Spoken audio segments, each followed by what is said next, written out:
उससे पहले कि जोe बाइडेन लाइव आए और ये बात करे, उससे पहले प्रेसिडेंट अशरफ गनी का फेसबुक पेज उड़ा दिया जाता है। क्यों?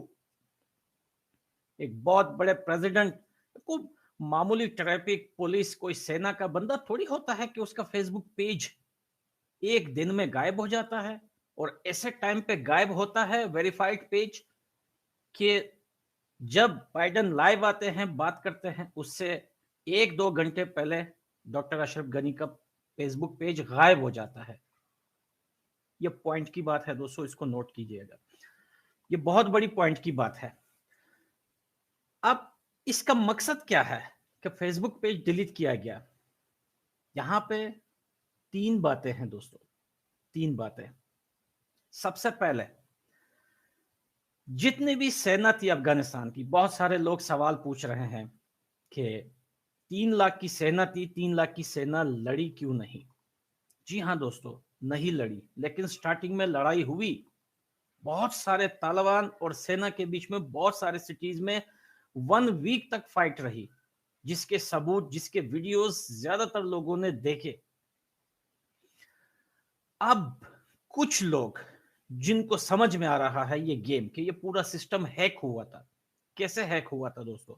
आप लोगों को बताता चलूं कि जिस दिन प्रेसिडेंट अशरफ गनी गायब होते हैं, उनसे उससे 4 दिन पहले अशरफ गनी को सिस्टम से निकाल दिया जाता है। उनकी बात नहीं मानी जाती है और सारे लोगों को यही कहा जाता है कि इनकी बात नहीं माननी है। और अशरफ गनी को न ट्वीट करने दिया जाता है, न फेसबुक पे कुछ लिखने दिया जाता है, न उनकी कोई वीडियो आती है।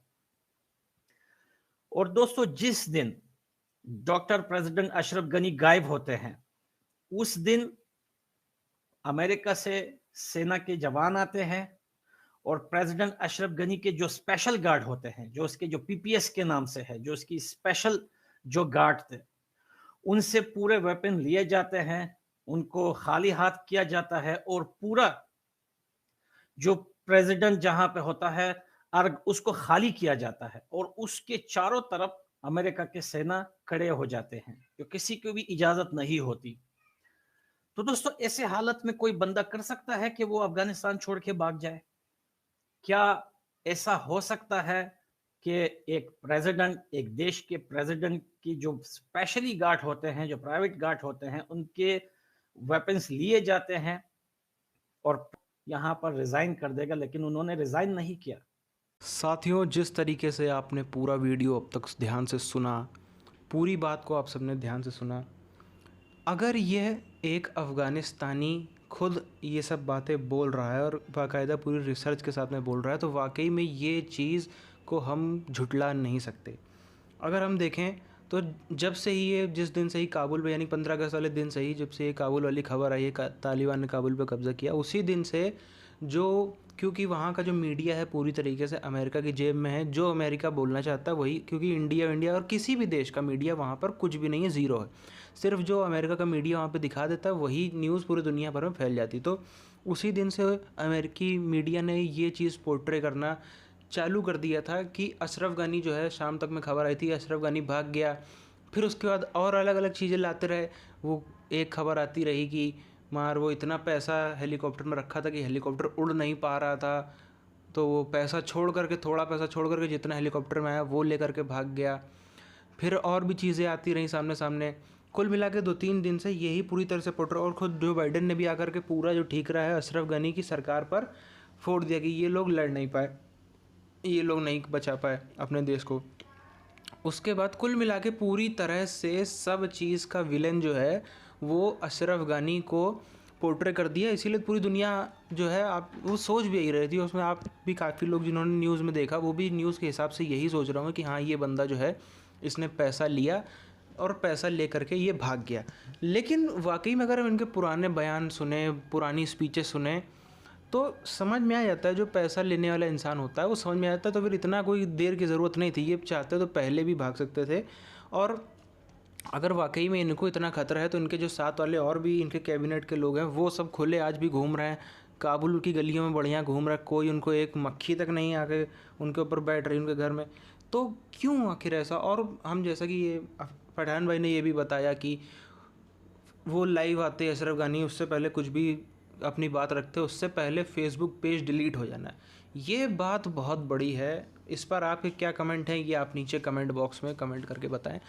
और जब से खासकर हम देखें, जब से बाइडेन एडमिनिस्ट्रेशन आया है यूएसए में, उसके बाद से बहुत ही एकदम जो स्टैंड था वो पूरी तरह से बदल गया। अगर बाइडेन के आने के पहले आप सोचो तो कोई सोच भी नहीं सकता था कि आने वाले 1 साल के अंदर अंदर में तालिबान इतना ज़्यादा हावी हो जाएगा। सबको ये लगता था कि हाँ जो है अफ़गानिस्तान एक सेफ़ प्लेस है, फ़िलहाल तो सेफ़ प्लेस है, तालिबान वहाँ पर फ़िलहाल कुछ भी नहीं है, जो लगता था बाइडेन के आने के टाइम तक। लेकिन कुछ ही दिनों में इतनी तेज़ी से परिस्थितियाँ बदलीं और अमेरिका अगर चाहता तो ये बिल्कुल नहीं हो सकता। अब तालिबान जितना भी हो अमेरिका से ज़्यादा ताकतवर तो नहीं हो गया, ये तो कोई बच्चा भी इस चीज़ को बता सकता है। साफ तौर पर जो भी हुआ है पूरा जिसमें शक जा रहा है, शक का कांटा अमेरिका की तरफ जा रहा है कि अमेरिका की रजामंदी से, अमेरिका की साजिश से, या फिर हम कह सकते हैं अमेरिका के चाहने से ये सब हुआ है जो भी हुआ है। इतनी फ़ौज थी, हज़ारों की संख्या में फ़ौज थी, इतने भारी भरकम हथियार हैं अमेरिका के पास, इतना सब कुछ है, उसके बाद भी तालिबान कैसे आ गया? बहुत बड़ी सवाल बड़े हैं कि अमेरिका अगर चाहता तो ऐसा कभी भी नहीं होता। लेकिन जो भी चीज़ है, अब मामले धीरे धीरे खुल करके सामने आ रहे हैं और हो सकता है आने वाले दिनों में, क्या पता अशरफ गनी इस दुनिया में ज़िंदा हैं कि नहीं है, कोई कुछ भी कहना बहुत ही ज़्यादा मुश्किल है। फ़िलहाल आपकी क्या राय है, आप कमेंट करके बताएं। क्या आप सोचते हैं कि इसमें अशरफ गनी का ही वाकई में रोल है, पैसा लेके भागे, या फिर उसमें अमेरिका का आपको कुछ ना कुछ साजिश या फिर उनकी रजामंदी सब कुछ होता हुआ दिख रहा है? जो भी हो आपकी राय कमेंट करके बताएं। फ़िलहाल इस वीडियो को यहीं ख़त्म करते हैं और आप तक जितनी भी अपडेट होंगी वो सब आप तक हम पहुँचाते रहेंगे। जय हिंद।